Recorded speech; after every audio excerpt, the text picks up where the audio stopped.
Hi. Acts chapter 16 அப்போஸ்தலர் 16ஆம் அதிகாரம். Paul and Silas in the prison. இது நம்ம சின்ன வயசுலேருந்து சண்டே கிளாஸ்லேருந்து பவுலும் சீலாவும் சிறையில் தேவனை துதித்து பாடினார்கள், ஏஞ்சல் வந்தாங்க, அவங்கள அந்த சிறைச்சாலையில் வெளியில் கொண்டு போனாங்கன்ற கான்செப்டில் தான் நம்ம பார்த்துட்ருக்கோம். But that's not the case. பவுலையும் சீலாவையும் பயங்கரமாக அடித்து பயங்கரமான துன்பத்தில் அந்த பிரிசனில் போட்டிருந்த அந்த சமயத்தில் ஆண்டவர் அவங்கள ரிலீஸ் பண்ணுறதுக்கு வராரு.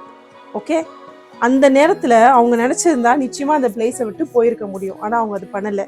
ஏன்னா அந்த சிறைச்சாலைக்காரனுடைய கண்ட்ரோலில் தான், கஸ்டடியில் தான் அவங்க இருந்தாங்க. அவங்க சப்போஸ் எஸ்கேப் ஆகிருந்தா அந்த சிறைச்சாலைக்காரன் கண்டிப்பாக ரோமனுடைய அந்த காலத்தில் ரோமன்ஸோட ரூல் படி அவங்கள கொன்னுடுவாங்க. ஆனால் பவுலும் சீலாவும் பார்த்தீங்கன்னா அந்த அவ்வளோ கஷ்டத்தின் மத்தியிலும் அதை பண்ணாமல் they were still there in the prison waiting for the prisoner and the jailer to come. Wait பண்ணிவிட்டு அவர் வந்தோடனே சொன்னாங்க, நீ உனக்கு எந்த கெடுதியும் பண்ணிக்காது, நாங்கள் இங்கே தான் இருக்கோம்னு சொல்லிட்டு.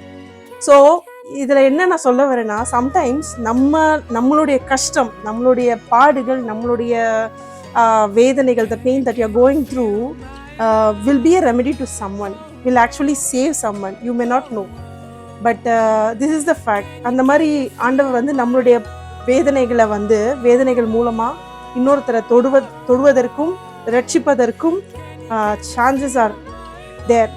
ஸோ நீங்கள் அந்த மாதிரி ஏதாவது ஒரு பாடல் வழியாக, ஒரு கஷ்டத்தின் வழியாக இப்போ போயிட்டுருக்கீங்க அப்படின்னா, right now you think that there is going to be a deliverance to some one through you.